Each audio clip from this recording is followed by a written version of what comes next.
Shalom jemaat Tuhan, kita kembali mempelajari akan kitab Wahyu. Kita masuk dalam pembelajaran kita Wahyu pasal 10. Mari kita berdoa. Mohon Roh Kudus urapi hambamu, sensor tuturkan sikap hambamu, layakkan hambamu menjadi juru bicaralah, dan Roh Kudus kuasai pemikiran, perkataan dan sikap hambamu, dan setiap kami yang mendengar dan menontonnya, kami dibimbing oleh yang sama itu Roh Kudus. Berfirmanlah kepada kami lewat lidah hambamu dalam nama Tuhan Yesus. Amin. Wahyu 10. Kita baca 4 ayat lebih dahulu ya.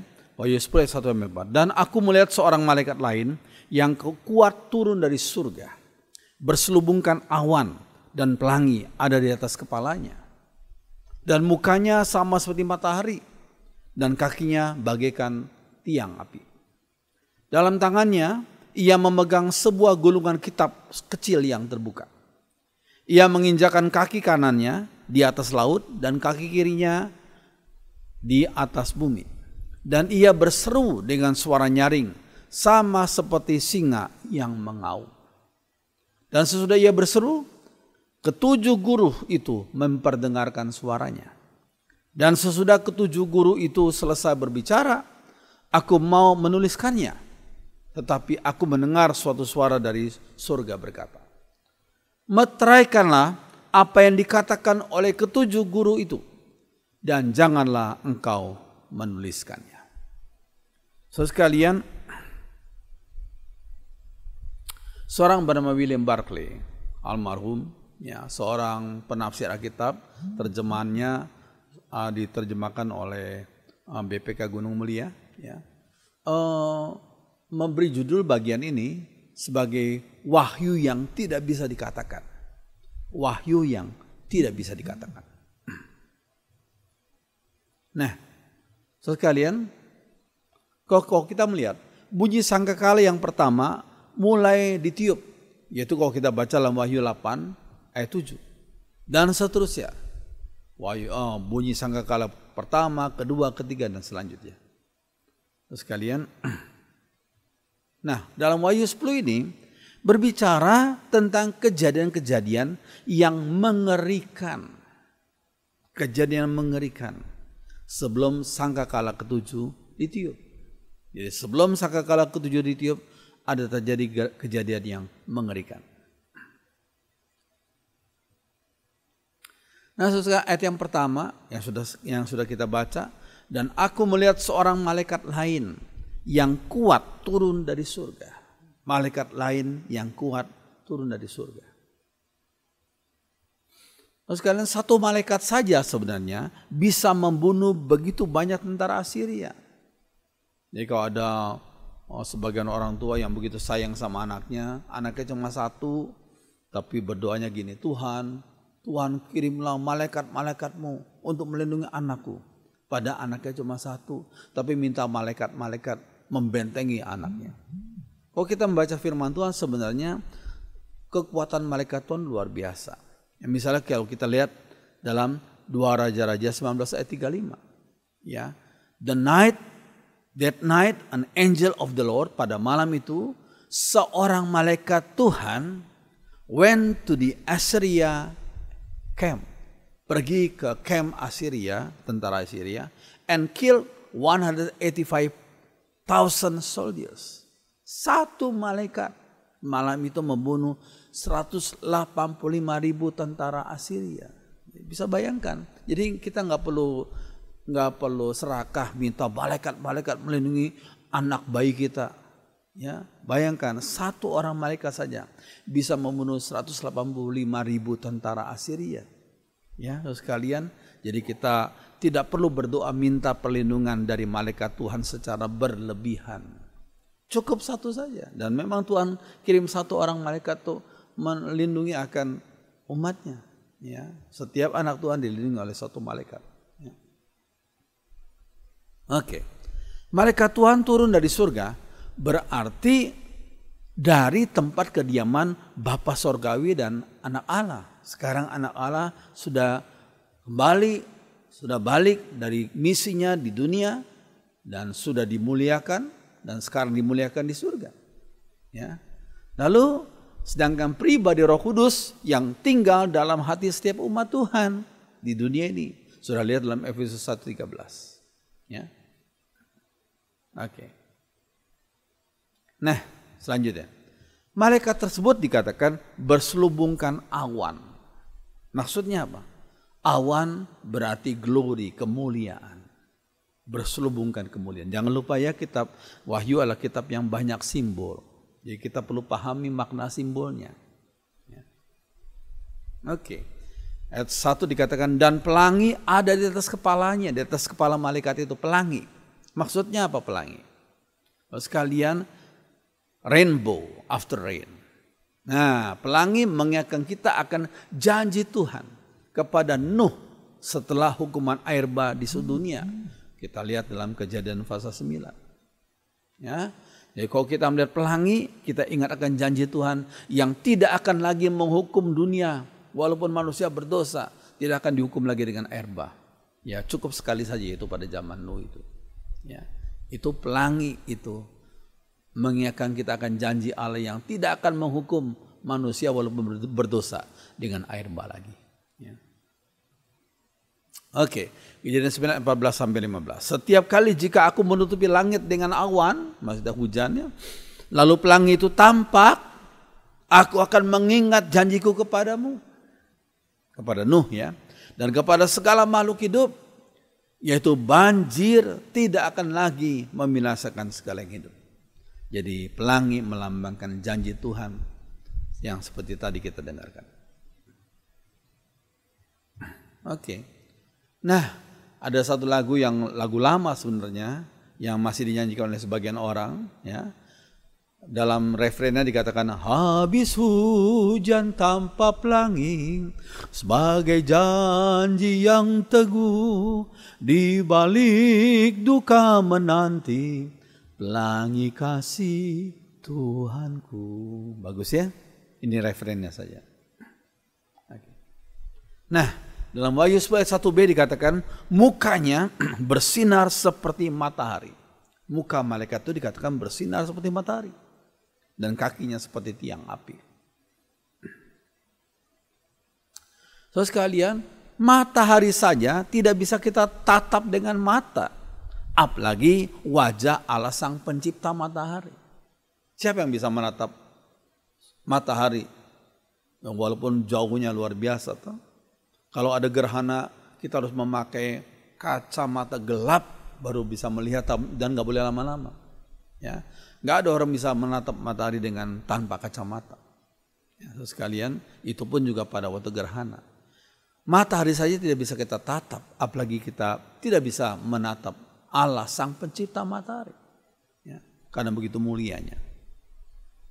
Ya, Keluaran 33:20 ya, pembicaraan Tuhan dengan Musa. Lagi firman-Nya, engkau, kata Tuhan kepada Musa, engkau tidak tahan memandang wajahku.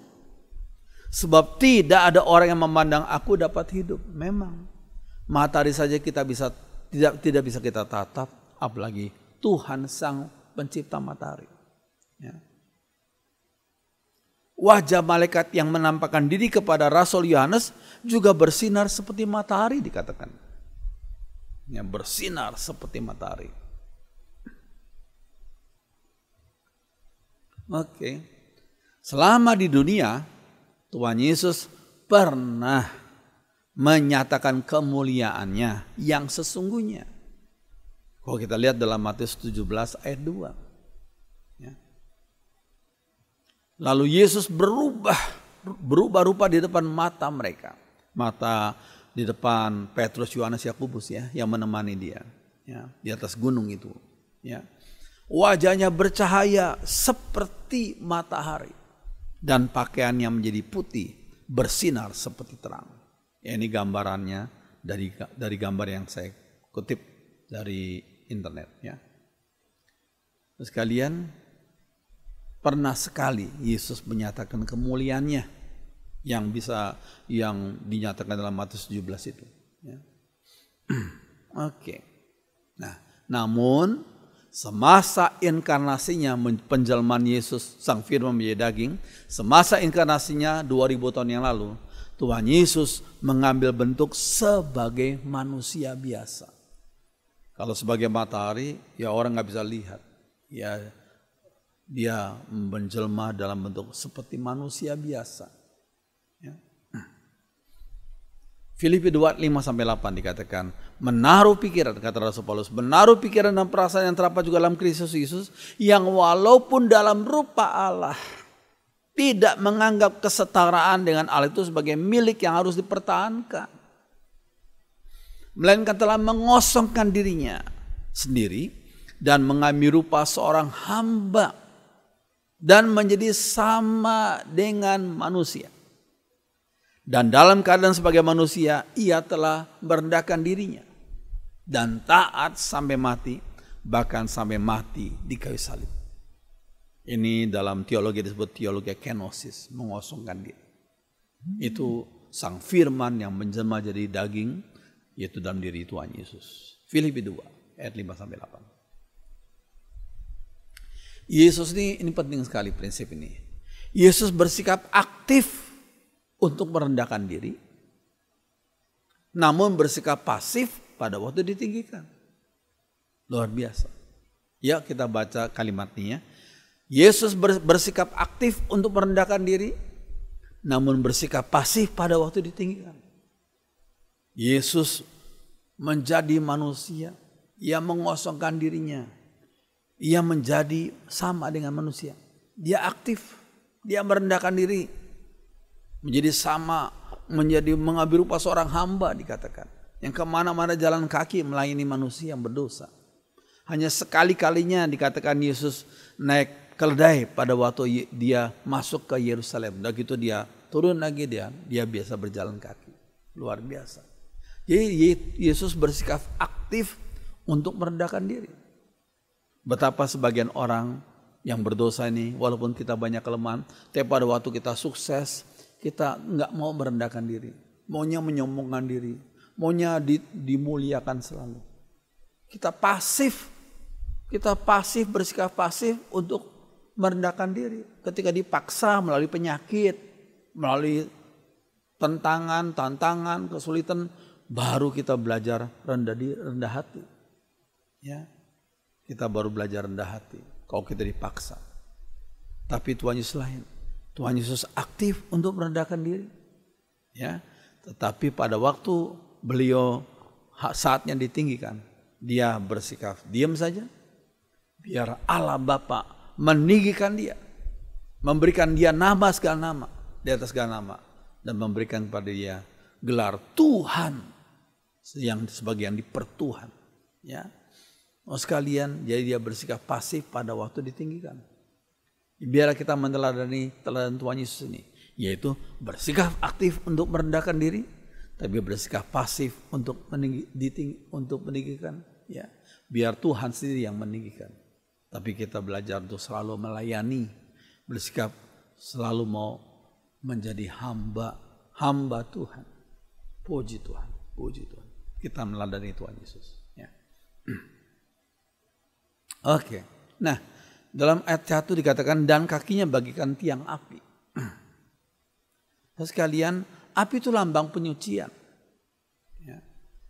Ya, kita ingat, misalnya kalau orang membuat emas, perak, ya dari batu-batuan yang seperti pasir itu, ya diberikan api berapa kali itu? Harus lewat penyucian. Emas itu katanya bisa sampai 7 kali, sehingga dipisahkan emas dengan kotoran, dengan pasir, supaya setelah 7 kali dipanaskan kita dapati emas yang murni itu. Ya, terus kalian, kita pun sama. Dalam kitab Amsal dikatakan emas dan perak diuji di perapian, tapi hati orang diuji oleh Tuhan. Hati orang diuji oleh Tuhan lewat tantangan, kesulitan, penyakit, penderitaan. Ya, mungkin fitnahan, ya, kita diuji oleh Tuhan, ya, sehingga bisa keluar sebagai emas yang murni, pribadi yang berkenan di hadapan Tuhan. Puji Tuhan. Ya. Oke, teladan manusia Yesus bagaimana? Yesus tahan menderita di kayu salib Ia tidak peduli bahwa mati di kayu salib itu adalah suatu hal yang memalukan. Ia hanya ingat akan kegembiraan yang akan dirasakannya kemudian. Sekarang ia duduk di sebelah kanan tata Allah dan memerintah bersama dengan Dia. Ini teladan Tuhan Yesus. Ini teladan Tuhan Yesus. Ibrani 12 ayat 2 terjemahan sehari-hari. Ya. Oke. Nah, ayat yang kedua, Wahyu 10. Di dalam tangannya ia memegang sebuah gulungan kitab kecil yang terbuka. Ia menginjakkan kaki kanannya di atas laut dan kaki kirinya di atas bumi. Apa maksudnya di sini? Seperti gambar ini. Ya. Maksudnya, ia berkuasa atas keseluruhan alam semesta. Dia menginjakkan kaki kanan di atas laut dan kaki kirinya di atas bumi. Maksudnya, ia berkuasa atas keseluruhan alam semesta. The whole universe. Siapakah pribadi malaikat yang luar biasa ini? Ini pasti bukan malaikat sembarangan ini. Siapa? Mungkin sekali itu adalah Tuhan Yesus sendiri. Bukankah dalam kitab Perjanjian Lama beliau beberapa kali disebut sebagai malaikat Tuhan. Malaikat Tuhan. M-nya huruf besar. Bukan M-nya kecil. M-nya huruf besar. Berarti ini pribadi gak sembarangan. Itu adalah pribadi kedua dari Allah Tritunggal. Malaikat Tuhan. Dalam Matius 28 ayat 18 Tuhan Yesus berkata apa? Yesus berkata, kepadaku telah diberikan segala kuasa. Gak main-main nih. Di sorga dan di bumi. Segala kuasa.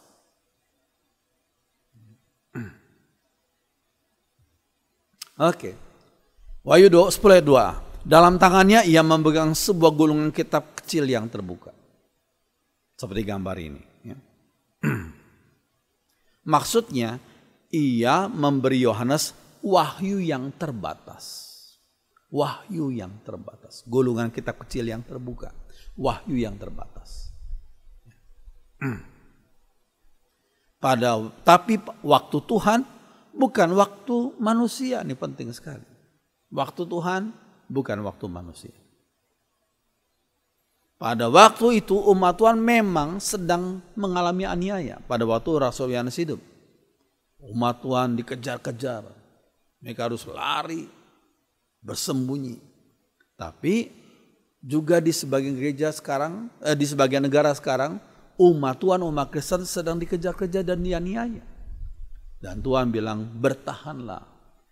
Ya, aniaya itu hanya dalam tanda kutip singkat saja. Singkatnya kita nggak ngerti berapa lama. Tapi di hadapan Tuhan tuh singkat saja. Ya, singkat. Dalam ayat 3 dikatakan, dan ia berseru dengan suara nyaring sama seperti singa yang mengaum. Singa yang mengaum. Tuhan bisa juga bicara kepada hambanya dengan suara yang lembut. Seperti kepada Eli yang sedang stres atau depresi itu.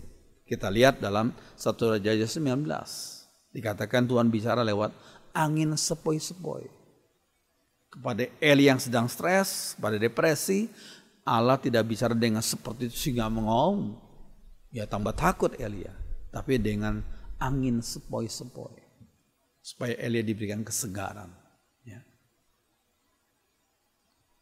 Namun kepada para manusia yang ingin melawan Tuhan, ia berbicara seperti singa yang mengaum. Oke. Nah. Ayat 3 dikatakan, dan sesudah ia berseru, ketujuh guru itu memperdengarkan suaranya. Ketujuh guru itu maksudnya apa? Ketujuh guru itu kita lihat dalam Mazmur 29. Menyatakan suara Tuhan yang berkuasa. Ya, ayat 3 sampai 9. Mazmur 29 maksud saya, bukan Wahyu. Mazmur 29 ayat 3 sampai 9.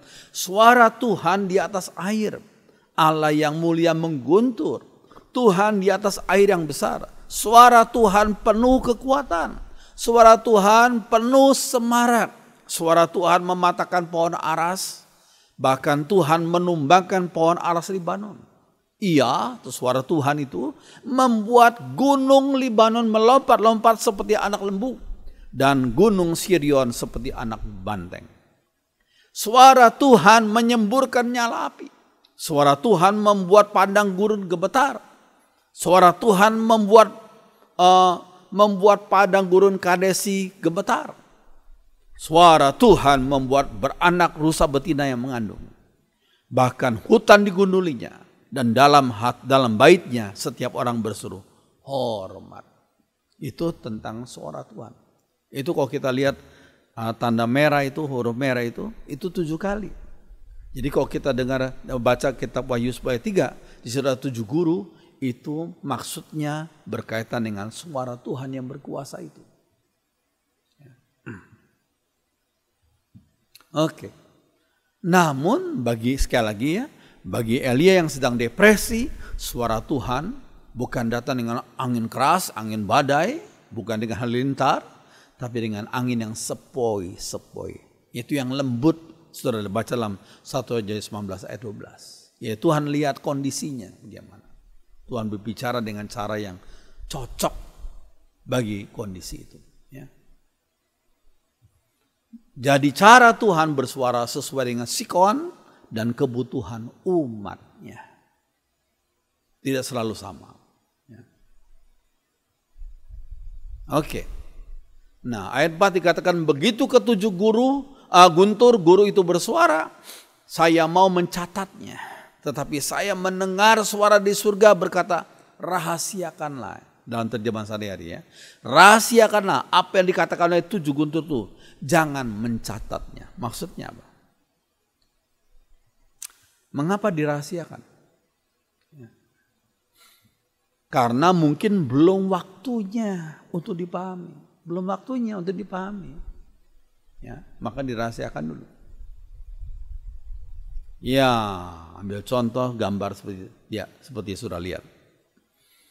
Ya, ada banyak hal yang belum bisa dan belum perlu dipahami oleh anak balita kita.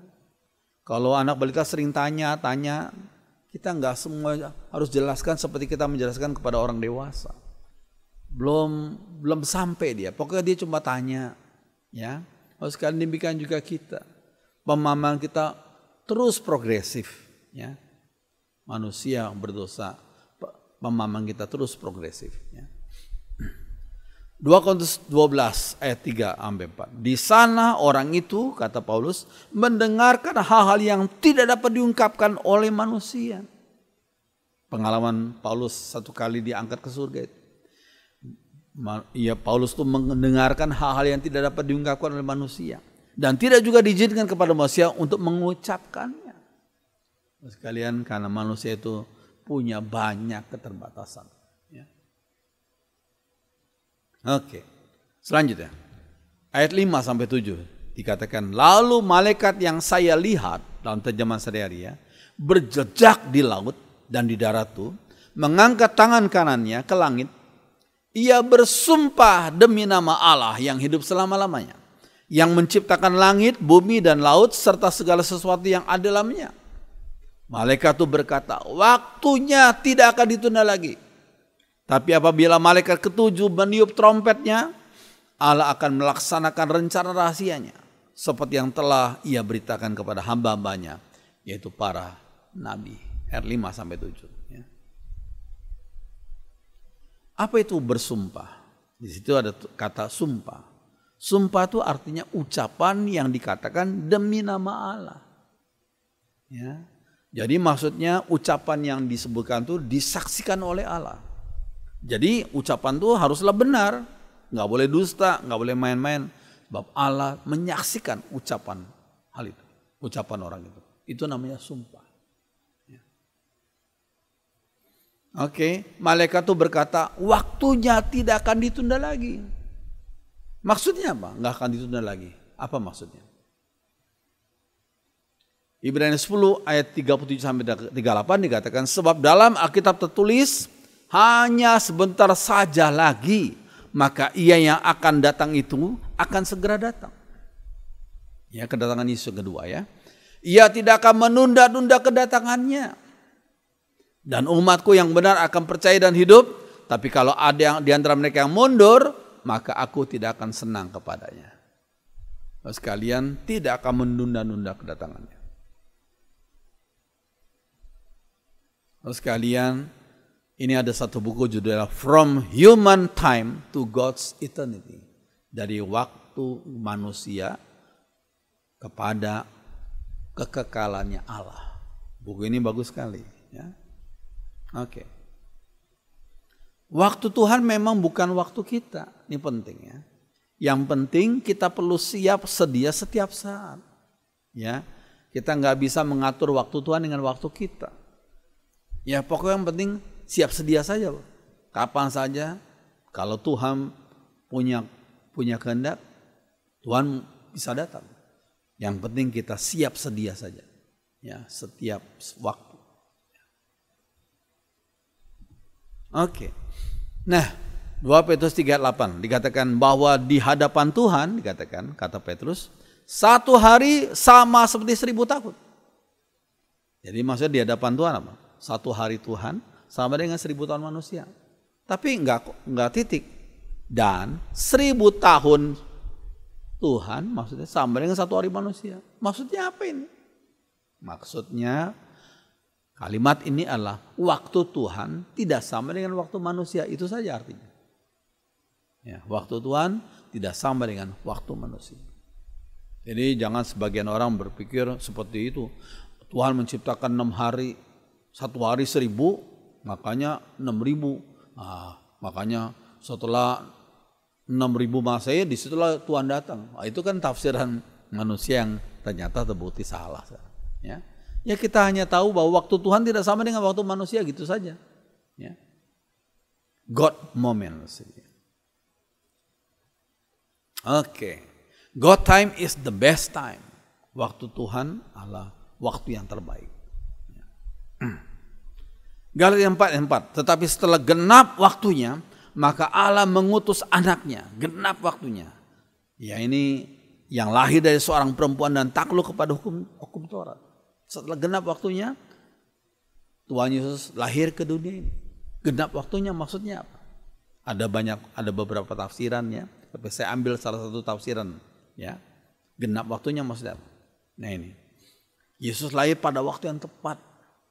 Ya.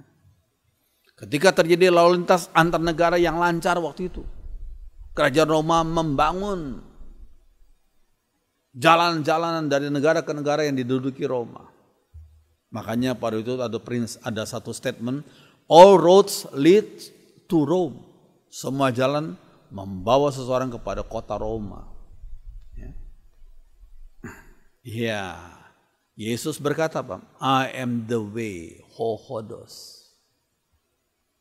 Akulah jalan satu-satunya ke surga, ke Bapa, Hohodos, the way. Ya. Lalu yang kedua, ketika terjadi kegelisahan, waktu yang tepat maksudnya yang kedua, terjadi kegelisahan rohani yang universal dan memuncak. Orang-orang pada waktu itu 2000 tahun yang lalu, Pilatus sendiri bingung. Seorang hakim Romawi, dia sendiri bingung dengan pertanyaannya ketika berusaha mengadili Tuhan Yesus dia. Dia bertanya, apakah kebenaran itu? Dia seorang intelektual, nggak ngerti. Apa sih arti kebenaran itu? Bukankah banyak filsuf yang mengajarkan kebenaran? Dan kadang-kadang mereka saling kontradiksi satu sama lain. Sehingga bingung, membuat murid-muridnya jadi bingung. Dan mereka bertanya, apakah kebenaran itu? Ya, di hadapan Yesus yang coba dihakimi, diadili oleh Pilatus. Ya. Lalu Yesus berkata apa? I am the truth. Akulah kebenaran. Ho aletheia. Ya. Nah, sekalian, ketika semua manusia yang hebat mengakhiri hidupnya dengan kematian, hanya Yesus berkata, akulah hidup. I am the life. Ho zoe. Ya, sudah dibandingkan dalam Yohanes 14 ayat 6. Ya, maka dari itulah Yesus dikatakan lahir pada waktu yang tepat. Galatia 4 ayat yang keempat. Puji Tuhan, puji Tuhan. Ya. Haleluya. Nah, kemudian berikutnya. Sejarah sedang menuju kepada kemenangan Allah yang tak dapat ditolak oleh manusia. Nggak bisa ditolak oleh manusia. Bahkan nggak bisa ditolak oleh setan dan para roh jahat lainnya. Mereka nggak bisa menolak bahwa memang Allah itu menang. Ya. Walaupun untuk sementara kelihatannya kejahatan yang menang. untuk sementara. Tapi akhirnya Allah sebagai pemenang. Ini penting. Ya. Ingat kata sejarah dalam bahasa Inggris adalah his story. Saudara lihat kata-katanya, his story. Maksudnya sejarah adalah sejarah dunia ini diatur oleh Tuhan Yesus, his story. Story-nya, ceritanya. Ya. Oke. Kita kenal dengan istilah sebelum Masehi, yaitu sebelum kelahiran Yesus, dan sesudah Masehi, yaitu sesudah kelahiran Yesus. Jadi sekarang adalah tahun 2022 sesudah Masehi, sesudah kelahiran Yesus. Ya. Sekarang kita hidup tahun 2022 sesudah Masehi. Oke, memang Tuhan yang kita sembah itu adalah Tuhan penguasa sejarah. He is the Lord of history. History. Ya. Sejarah tentang Dia. Ya. Puji Tuhan. Oke. Nah, dalam ayat 8-11 pasal 10 Wahyu. Dan suara yang telah kudengar dari langit itu berkata pula kepadaku, katanya, pergilah, ambillah gulungan kitab yang terbuka di tangan malaikat yang berdiri di atas laut dan di atas bumi itu. Lalu aku pergi kepada malaikat itu dan meminta kepadanya supaya ia memberikan gulungan kitab itu kepadaku. Katanya kepadaku, ambillah dan makanlah dia.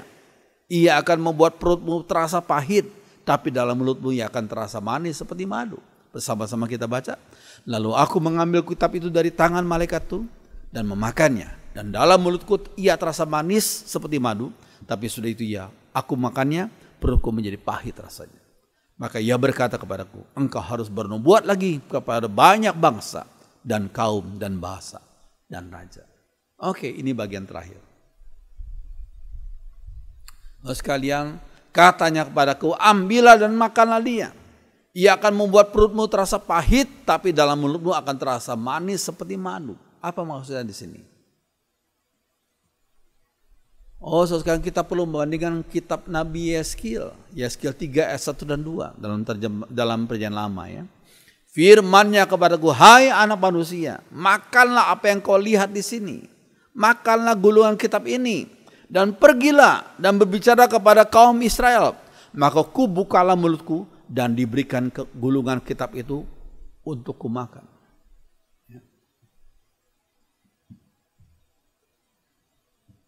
Kalau sekalian, eat this book. Maksudnya apa? Maksudnya sebagai orang utusan Tuhan, Yohanes, Nabi Yeskiel, siapapun kita menjadi utusan Tuhan, harus makan atau mencerna firman Tuhan yang mau disampaikan kepada orang lain. Bukan berarti kertasnya secara letterlek kita makan. Tapi maksudnya mencerna firman Tuhan yang kita mau sampaikan kepada orang lain. Ya. Oke, saudara sekalian.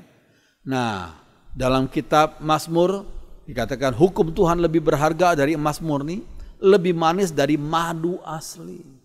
Ini perbandingannya. Hukum Tuhan, Torah Tuhan lebih manis dari madu asli. Mazmur 119 ayat 103. Alangkah manisnya perkataanmu, rasanya lebih manis dari madu.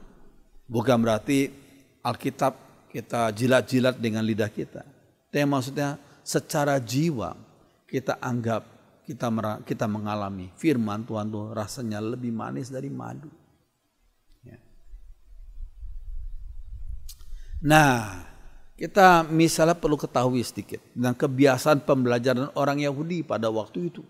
Pembelajaran orang Yahudi. Ya. Nah, how to raise a Jewish child. Bagaimana membesarkan seorang anak Yahudi. Ya. Ketika anak-anak mereka mulai belajar alfabet, ya, huruf-huruf itu ditulis pada batu dalam tanda kutip ya. Batu tulis yang terbuat dari tepung dan madu. Batu tulis yang terbuat dari tepung dan madu. Ya. Sang guru akan menunjukkan hurufnya dan apa bunyinya kepada anak-anak didiknya. Ya. Lalu ketika sang guru menguji dan jika si anak bisa menjawab dengan benar, maka anak itu akan diizinkan untuk menjilat huruf itu sebagai hadiah. Karena terbuat dari tepung dan madu. Ya, dijilat. Nah, ini hanya perbandingan saja. Ya. Maksudnya alfabet itu rasanya seperti madu bagi lidahnya. Apakah itu latar belakangnya? Mungkin saja ya. Ini hanya sebagai tafsiran saja. Oke. Nah, namun dalam Wahyu 9 ada tambahan. Lalu aku pergi kepada malaikatku dan meminta kepadanya supaya ia memberikan gulungan kitab itu kepadaku. Katanya kepadaku, ambillah dan makanlah dia. Ia akan membuat perutmu terasa pahit, tetapi dalam mulutmu ia akan terasa manis seperti madu. Pahit dan manis. Maksudnya apa? Maksudnya untuk menjadi juru bicara Allah adalah satu hal yang luar biasa manisnya. Jadi juru bicara Allah loh, bukan presiden. Juru bicara Allah luar biasa manisnya. Seperti seorang mencicipi madu. Jadi menjadi pengkhotbahnya firman Tuhan itu satu hal yang sungguh membanggakan sebenarnya. Karena jadi juru bicaranya Allah. Mencicipi madu. Ya. Namun berita yang disampaikan berisi peringatan, ancaman, nubuat tentang hukuman. Sehingga berita itu terasa pahit bagi manusia yang berdosa. Jadi kita perlu siap hati dengan hal ini. Mungkin ada sebagian orang yang benci karena dosa yang ditegur lewat firman Tuhan. Yaitu ada orang tuh jadi benci, musuhan, bahkan mungkin mau hantam pengkhotbah itu karena ikut-ikutan atau menegur dosanya. Ya itu seperti pahit. Ya, sekalian. Nah, jadi rasa manis dan pahit selalu bercampur dalam tugas seorang utusan Tuhan. Bercampur. Pahit dan manis. Oke. God wants to make the bitter in your life better. Nah ini penting. Allah itu bisa mau mengubah atau membuat sesuatu yang dulunya pahit sekarang jadi hal-hal yang lebih baik. Jadi manis. Hal-hal yang lebih baik. Ya. Dari bitter jadi better. Oke. Seorang juru bicara Allah harus setia menyampaikan berita dari Allah. Baik yang enak didengar, janji-janji Tuhan, ataupun berupa teguran Tuhan. Ya, harus menyampaikan dengan setia firman Tuhan. Ya, ayo kita baca ayat terakhir ya. Mari sama-sama kita baca 2 Timotius 4 ayat 2. Beritakanlah firman, siap sedialah baik atau tidak baik waktunya. Nyatakanlah apa yang salah, tegurlah dan nasihatilah dengan segala kesabaran dan pengajaran. Nyatakanlah apa yang salah, tegurlah dan nasihatilah. Ya, kalau mau menegur dosa, mungkin kadang-kadang orang lain jadi benci hamba Tuhan itu. Tapi nggak apa-apa, asal Tuhan yang memerintahkan kita senang dengan segala pelayanan kita. Oh, sekalian, biarlah firman Tuhan menjadi berkat bagi kita semua. Amin. Mari kita nyanyikan satu lagu yang sudah lama saya sudah dengar waktu saya masih kecil. Tapi saya pikir lagu ini bagus sekali. Kuatkanlah oleh rohmu ya Tuhan. Kuatkanlah oleh rohmu ya Tuhan. Mari kita berdiri nyanyikan lagu ini bersama-sama.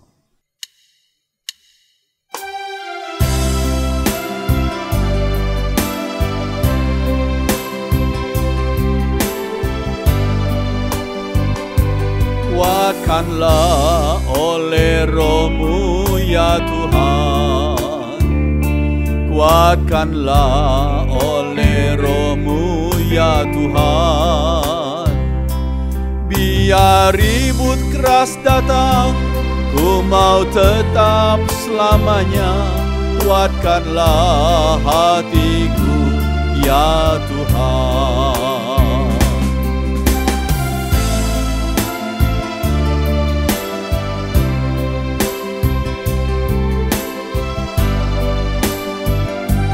Kuatkanlah oleh rohmu ya Tuhan.